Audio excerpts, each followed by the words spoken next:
Hello everyone. So మనం ఈరోజు discuss చేసుకోబోతున్న next concept వచ్చేసరికి a circular plane of diameter 60 mm is touching the VP with a point on its circumference. అంటే ఏదైతే ఒక circular plane అంటే just ఒక plane అనమాట, మనకి ఓన్లీ ఒక సైడే మాత్రమే కనిపిస్తుంది ప్లేన్ అంటే. అది ఏ ఫామ్లో ఉంది? మనకి సర్క్యులర్ ఫామ్లో ఉంది. సో ఆ సర్క్యులర్ ఫామ్ అనేది మనకి ఎంత డయామీటర్ ఇచ్చారంటే 60 mm డయామీటర్. సో డయామీటర్ని మనం రేడియస్లో ఎలా కన్వర్ట్ చేస్తాం తెలుసు కదా, డయామీటర్ బై 2. సో చేస్తే మనకి ఎంత వస్తుంది? రేడియస్ అనేది 30 mm. సో 30 mmని బేస్ చేసుకొని మనం ఒక సర్క్యులర్ ప్లేన్ అనేది డ్రా చేస్తాం. సో అది దేనికి టచ్ అవుతూ పాయింట్ అయ్యి ఉంది అన్నాడంటే సర్కంఫరెన్స్ VPని టచ్ చేస్తూ ఉన్నదని చెప్పేసి అన్నాడు. అంటే సర్క్యులర్ ప్లేన్ యొక్క సర్కంఫరెన్స్ ఏదైతే సర్కంఫరెన్స్ ఉంటుందో అది VP ప్లేన్కి టచ్ అయ్యి ఉంది అని. So the plane is inclined at 45 degrees to VP. So ఆ ప్లేన్ అనేది మనకి 45 degrees యాంగిల్లో ఇంక్లైన్ అయ్యి ఉంది అని చెప్పేసి అన్నాడనమాట. As well at same time హెచ్పికి పర్పెండిక్యులర్గా ఉంది, అంటే 90 degreesలో నించొని ఉందని చెప్పాడు అనమాట. సో ఈ సెంటర్ ఆఫ్ ప్లేన్ అంటే సర్క్యులర్ ప్లేన్ ఏదైతే సెంటర్ ఉందో ఆ సెంటర్ అనేది HP ప్లేన్కి 40 mm హైట్లో ఉంది. సో HP ప్లేన్ నుంచి 40 mm హైట్లో అబవ్ అంటే హైట్ మీదన, HP ప్లేన్కి మీదన ఉందని అర్థం. సో దీని యొక్క ప్రొజెక్షన్స్ని మనకి డ్రా చేయమని చెప్పాడు. సో ఫస్ట్ ఆఫ్ ఆల్ మనకి సర్క్యులర్ ప్లేన్ అయితే డ్రా చేసుకుందాం with 60 mm diameter. So diameter అంటే రేడియస్ మనకి ఎంత వస్తుంది 60 mmకి? Obviously 30 mm. So 30 mm radius తీసుకొని ఫస్ట్ అయితే ఒక సర్క్యులర్ ప్లేన్ అనేది డ్రా చేసుకుందాం. ఎలాగా? HP ప్లేన్కి 40 mm డిస్టెన్స్, 40 mm హైట్లో నుంచి ప్లేన్ అనేది డ్రా చేసుకోవాలి, సెంటర్ ప్లేన్ అనేది. ఓకేనా? So first of all HP plane నుంచి 40 mm హైట్లోని మనం ఇక్కడ సర్కిల్ ప్లేన్ అనేది మనం ప్లేస్ చేయాలి. సో ఫస్ట్ ఆఫ్ ఆల్ ఎలా తీసుకుంటామంటే, సో ఇక్కడ నేనైతే first of all HP plane నుంచి 40 mm డిస్టెన్స్లో ఒక సర్కిల్ ప్లేన్ అనేది తీసుకున్నాను. నేను మీకు ఫర్ ఎగ్జాంపుల్గా నేను రఫ్గా చెప్తున్నాను, బట్ యాజ్ పర్ డైమెన్షన్స్గా తీసుకుంటే మీకు కరెక్ట్గా ప్లేన్ అనేది ఫామ్ అవుతుంది. సో యాజ్ పర్ నేను రఫ్తో చెప్తున్నాను. సో పెన్ అనేది ఎందులోని యూజ్ చేయకండి, నేను మీకు హైలైట్ చేయడానికి పెన్స్ యూజ్ చేస్తున్నాను. సో ఇప్పుడు నేను ఒక సర్కిల్ అనేది నేను ఎగ్జాక్ట్ రేడియస్ కూడా తీసుకోలేదు, ఎగ్జాంపుల్ పర్పస్గా నేను తీసుకున్నాను రఫ్గా చెప్పడానికి. మీకు ప్రతిసారి చెప్తున్నాను ఏంటంటే పెన్ అనేది ఎప్పుడు ఎందులోని డయాగ్రామ్స్లో యూజ్ చేయకండి, నేను మీకు హైలైట్ చేసి చూపించడానికి జస్ట్ పెన్ అనేది యూజ్ చేస్తున్నాను అనమాట. సో ఫస్ట్ ఆఫ్ ఆల్ ఒక సర్కిల్ ప్లేన్ అనేది తీసుకున్నాం కదా, ఈ సర్క్యులర్ ప్లేన్ని ఇప్పుడు మనం 12 ఈక్వల్ పార్ట్స్గా డివైడ్ చేసుకోవాలి. అంటే 12 ఈక్వల్ పార్ట్స్గా మనం డివైడ్ చేసుకోవాలి. సో దానికి నేమింగ్ అనేది చేసుకోవాలి. నేమింగ్ అనేది చేసుకున్న తర్వాత మనకి ఎలా వస్తుందంటే ఫిగర్. సో 12 ఈక్వల్ పార్ట్స్ అయితే చేసిన తర్వాత ఇప్పుడు మనం ఏం చేయాలంటే ఈచ్ అండ్ ఎవ్రీ పాయింట్ని HP ప్లేన్కి మనం ప్రొజెక్ట్ చేయాలి. సో ఫస్ట్ ఏం చేయాలంటే ఈ ఎవ్రీ పాయింట్ని తీసుకొచ్చి HP ప్లేన్ మీద మనం దీన్ని పాయింట్ చేయాలన్నమాట. ప్లాన్ చేస్తే మనం ఏంటవుతుందంటే మనకు ఒక ప్లేన్ అనేది వస్తుంది. అంటే ఈ సర్ఫేస్ని తీసుకొచ్చి మనం HP ప్లేన్ మీద ప్లేస్ చేస్తే మనకి ఏం కనిపిస్తుంది? జస్ట్ అది ఒక ప్లేన్, అంటే లైక్ ఒక కాయిన్ అనమాట. ఫర్ ఎగ్జాంపుల్ మీకు మనం ఒక కాయిన్ తీసుకుందాం, కాయిన్ అనేది మనకి ఒక సర్క్యులర్ ప్లేన్. సో ఈ సర్క్యులర్ ప్లేన్కి మనకి ఏం కనిపిస్తుంది? స్ట్రైట్గా పెడితే ఒక లైన్, జస్ట్ ఒక లైన్ తప్ప ఇంకేం కనిపించట్లేదు. అంతేగాని మనకి సర్క్యులర్గా అయితే కనిపించట్లేదు కదా. ఈ సర్క్యులర్ ప్లేన్ని తీసుకొచ్చి మనం ఈ లైన్ మీద పెడితే మనకు ఓన్లీ జస్ట్ ఒక లైన్ మాత్రమే కనిపిస్తుంది. సో ఈ సర్కిల్ ప్లేన్ని ఇలా రివర్స్ చేస్తే మనకి ఏం కనిపిస్తుంది? Straight line. సో దానికి మనం ఏం చేయాలంటే ఈచ్ అండ్ ఎవ్రీ పాయింట్స్ని ఈ ప్లేన్ మీద మనం ప్రొజెక్ట్ చేస్తే అది ఎలా కనిపిస్తుంది అనేది మనకి ప్రొజెక్ట్ అవుతుంది అనమాట. సో ఇదే మనం ఇప్పుడు ఇక్కడ చేస్తున్నాం. సో ఇప్పుడు ఏం చేయాలి? ఈచ్ అండ్ ఎవ్రీ పాయింట్ ప్యారలల్గా మనం HP ప్లేన్కి టచ్ చేస్తూ డ్రా చేయాలి. సో ఎవ్రీ పాయింట్ని మనం ప్రొజెక్ట్ చేసిన తర్వాత అయితే మనకి ఇలా ఫామ్ అవుతుంది అనమాట. సో ఫస్ట్ ఆఫ్ ఆల్ మనకి ఈ సైడ్ ఓన్లీ ఈ సైడ్ని మనం మెన్షన్ చేస్తే సరిపోతుంది. బికాస్ కాయిన్ అనేది రెండో సైడ్ మనకి కనిపించదు కదా.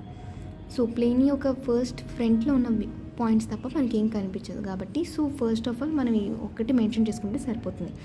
బట్ ఇవి కూడా మెన్షన్ చేశాను ఎందుకంటే బ్యాక్ సైడ్ ఆ పార్ట్ ఉందని చెప్పడానికి, జస్ట్ ఒక ఇన్ఫర్మేటివ్ పర్పస్ తప్ప ఇంకేమీ లేదు.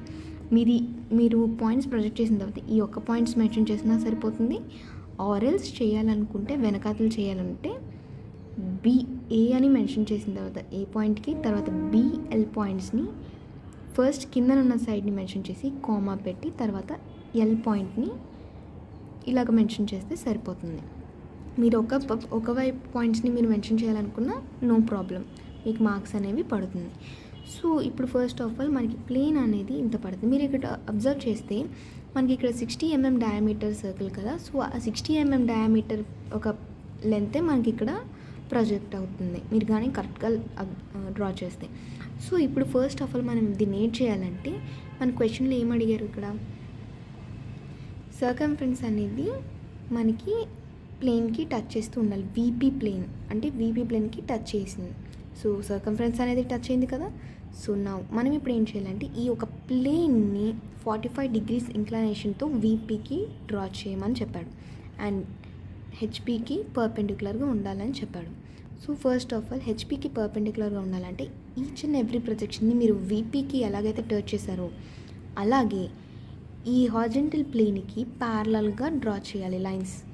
ఇదే ప్రొజెక్షన్స్ని ఈ హెచ్పి ప్లేన్కి ప్యారలల్గా డ్రా చేయాలి. సో డ్రా చేసిన తర్వాత ఈ ఒక సర్కంఫరెన్స్ని మనం ఇక్కడ డ్రా చేస్తామన్నమాట. ఈ ప్లేన్ని మనం ఇక్కడ ప్రొజెక్ట్ చేస్తాం. So first of all lines అనేవి ప్యారలల్గా తీసుకుందాం. సో ఇప్పుడు ప్యారలల్ లైన్స్ అయితే డ్రా చేసుకున్నాం కదా. సో ఇప్పుడు దీని తర్వాత మనం ఏం చేయాలంటే కంపాస్తో యూజ్ చేసుకొని ఈ ప్లేన్ ఏదైతే ఉందో ఈ ప్లేన్ నుంచి ఈచ్ అండ్ ఎవ్రీ పాయింట్, ఇప్పుడు ఇది ఏ పాయింట్ కదా, ఈ పాయింట్ నుంచి ఏ ఎంతైతే వచ్చిందో ఈ పాయింట్ని తీసుకొని ఒక పాయింట్ దగ్గర పెట్టుకొని ఈ ఏ నుంచి పాస్ అవుతున్న లైన్ మీదకి మనం అది ప్లాట్ చేసుకోవాలి. సో ఇక్కడ ప్లాట్ అయింది. సో నెక్స్ట్ వచ్చేసి బిఎల్ పాయింట్ నుంచి మనకి ఏదైతే పాయింట్ ఇక్కడ అక్కర్ అవుతుందో దాన్ని ఈ బి లైన్ మీద మనం ప్రొజెక్ట్ చేసుకోవాలి. సో ఫస్ట్ ఆఫ్ ఆల్ ఏంటంటే ఇలా డ్రా చేసుకుంటూ ఈచ్ అండ్ ఎవ్రీ పాయింట్ని ప్లాట్ చేసుకుంటూ వెళ్ళాలన్నమాట. సో ఫస్ట్ ఆఫ్ ఆల్ ఇప్పుడు ప్యారలల్గా డ్రా చేసుకున్నాం కదా. డ్రా చేసుకున్న తర్వాత ఫస్ట్ ఆఫ్ ఆల్ ఏంటంటే మనం సర్టెన్ పాయింట్ నుంచి 45 degrees ఇంక్లైనేషన్ అనేది తీసుకున్నాం. సో మనకి ఇక్కడ ఇచ్చిన ప్లేన్ యొక్క డిస్టెన్స్ ఎంత ఉందో దీన్ని మనం ఈ వీపీ మీద యాక్సిస్గా డ్రా చేయాలి. సో ఫస్ట్ ఆఫ్ ఆల్ మనకి ఇక్కడ ఈ ప్లేన్ ఎంత ఇచ్చారు, 60 mm ఉంటుంది కదా. సో 60 mmతో ఈ ప్లేన్ తీసుకొచ్చి ఈ 45 degrees ఇంక్లైనేషన్ పాయింట్ మీద మనం ఇది రిప్రజెంట్ చేయాలి. సో ఫస్ట్ ఆఫ్ ఆల్ ఇచ్చిన పాయింట్ అనేది కంపాస్తో తీసుకోవడం కొంచెం కష్టంగా ఉంది కాబట్టి సో స్కేల్ని యూజ్ చేసి మీరు అయితే తీసుకుంటే సరిపోతుంది. సో సింపుల్గా మీరు ఎలా తీసుకోవచ్చు అంటే సో ఈ కంపాస్ యొక్క ఇది ఎంతైతే ఉందో దాన్ని తీసుకొచ్చి ఈ పాయింట్ దగ్గర పెట్టి ఇలా ఒక ఆర్క్ అయితే డ్రా చేసుకోండి. తర్వాత ఇదే పాయింట్ నుంచి సిమిలర్గా మనకు అంత డిస్టెన్స్ వస్తుంది కాబట్టి సో నో ప్రాబ్లం. సో ఇప్పుడు ఏం చేస్తానంటే ఈ పాయింట్ నుంచి బిఎల్ పాయింట్ ఎంత ఉందో అది ఆర్క్ నుంచి ఇక్కడ తీసుకొని ఇక్కడ డ్రా చేసుకోండి.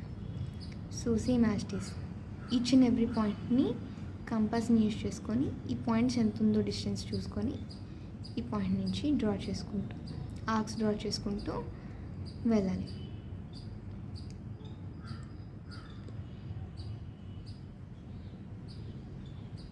సో ఈ డిస్టెన్స్ని మనకు తీసుకోవడం కావట్లేదు కాబట్టి సో ఈ డిస్టెన్స్ మనకి రెండు ఒకటే కదా.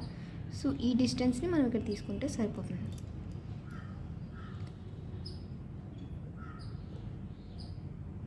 ఇక్కడ ఏదైతే డిస్టెన్స్ ఇలా వచ్చిందో దీన్ని ఆపోజిట్ పాయింట్లో ఇక్కడ పెట్టుకొని డ్రా చేస్తే మనకి ప్లేన్ యొక్క డిస్టెన్స్ అనేది సేమ్ సర్కంఫరెన్స్ అనేది మనకి ఇక్కడ వచ్చేస్తుంది. సో దీన్ని బేస్ చేసుకొని మనం అబౌవ్ హెచ్పి అనేది డ్రా చేస్తామన్నమాట.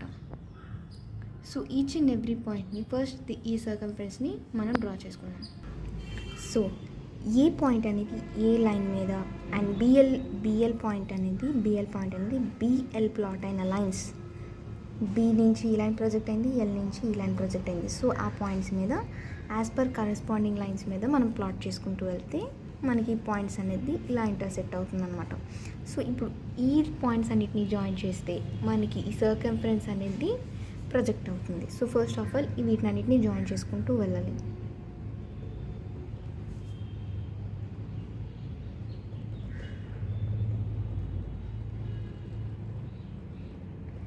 సో ఫామ్ చేస్తే మనకి ఇలా వస్తుంది. సో కమింగ్ టు మనకి డయాగ్రామ్లోకి వచ్చేసరికి ఎప్పుడూ డైమెన్షన్స్ అనేవి లైట్గా ఉండాలి. సర్కంఫరెన్స్ అనేది మనకి ఎప్పుడూ మనకి ఇలా రావాలి.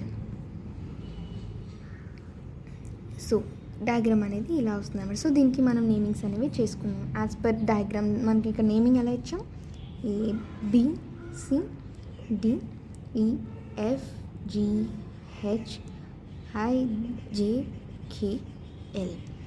సో ఆన్సర్ అనేది సొల్యూషన్ ఇలా వస్తుందన్నమాట. సో ఈ ఫిగర్స్ అనేవి ఎప్పుడు మనకి బోల్డ్గా ఉండాలి అండ్ ఇవి వచ్చేసరికి చాలా థిన్గా ఉండాలి. సో ఈ డైమెన్షన్స్ ఎప్పుడూ మనకి ఇలా ఉండాలి. సో డైమెన్షన్స్ కూడా మనకి ఇచ్చిన లెంత్ అవి మెన్షన్ చేస్తే బెటర్ అనమాట. So thank you.